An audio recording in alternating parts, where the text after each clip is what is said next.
Bonjour et bienvenue sur cette deuxième vidéo de la série sur la description d'un système chimique consacré au volume molaire et à la quantité de matière d'un gaz. Alors dans une précédente vidéo en seconde, qu'on peut retrouver en cliquant en haut à droite, on rappelait que historiquement, c'est en 1811 qu'Amedeo Avogadro énonce son hypothèse qui va permettre de réconcilier celle de Gay-Lussac et de Dalton. Alors cette hypothèse, on peut la lire dans sa publication de l'époque. Et il disait à l'époque, donc, l'hypothèse qui se présente la première à cet égard et qui paraît même la seule admissible est de supposer que le nombre des molécules intégrantes dans les gaz quelconques est toujours la même à volume égal.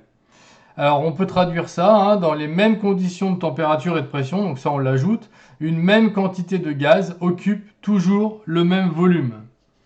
Alors par exemple, si tous les flacons ici qui ont le même volume ont été remplis à la même température et à la même pression, eh bien ils contiendront le même nombre de molécules, c'est-à-dire la même quantité de matière, quel que soit le gaz. Alors puisque c'est cette quantité de matière qui est utilisée en chimie, on va définir comme référence la valeur du volume occupé par une mole, qu'on appellera donc le volume molaire.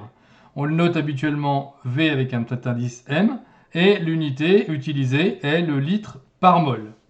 Alors les valeurs sont en général données dans les exercices, on en trouve de deux sortes, soit celles pour les conditions naturelles de température et de pression, qui sont 0 degré et la pression atmosphérique, une atmosphère. Donc la valeur vaut 22,4 litres par mol, soit les conditions standards de température et de pression. On est toujours à la pression atmosphérique, mais cette fois-ci à 20 degrés, et la valeur vaut alors 24,4 litres par mol. On voit donc que la valeur du volume molaire dépend de la température et de la pression.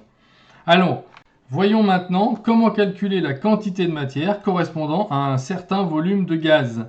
Alors, le volume molaire, on rappelle, est donc le volume occupé par une mole de gaz, c'est-à-dire par une quantité correspondant à 6,02 10 puissance 23 entités de ce même gaz, qu'on appelle, je vous rappelle, là, le nombre d'Avogadro.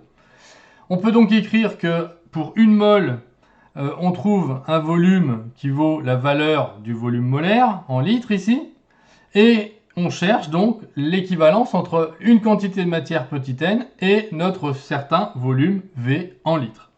Alors en faisant un petit produit en croix, eh bien on va trouver la relation utilisée pour le calcul qui est donc petit n égale V sur Vm, avec V le volume du gaz en litres, Vm donc le volume molaire en litres par mol, et évidemment on trouvera petit n qui sera la quantité de matière en mol. Alors regardons un exemple de calcul. On cherche donc la quantité de matière de méthane contenue dans un flacon de volume 2 litres à 20 degrés.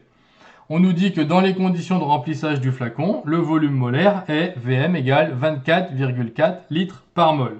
On utilise donc la relation vue précédemment. On remplace V et Vm par leur valeur. Donc ici 2 divisé par 24,4. On garde deux chiffres significatifs puisque c'est le plus petit des deux données de départ. On trouve 8,2 10-2 mol.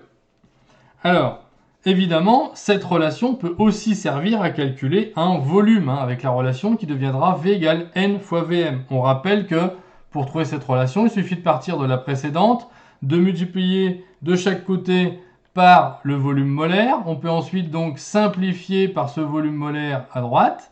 On obtient donc la relation suivante, que l'on peut évidemment retourner puisque c'est exactement la même. Alors à partir de là, attention, la relation n'est valable que pour des volumes de gaz. Si on a un volume d'une espèce chimique, eh bien on va se ramener à ce qu'on a vu dans la première vidéo, c'est-à-dire petit n égale petit m sur grand M, en utilisant la relation qui nous dit que petit m égale ρ fois V, avec V le volume de l'espèce en millilitres, et gros la masse volumique en grammes par millilitre. Pourquoi ces unités-là? Très utilisées, parce que comme ça on a la masse directement en grammes. Alors si on a le volume d'une solution, eh bien là la réponse vous l'aurez dans la prochaine vidéo. Voilà, je vous remercie, à bientôt et au revoir.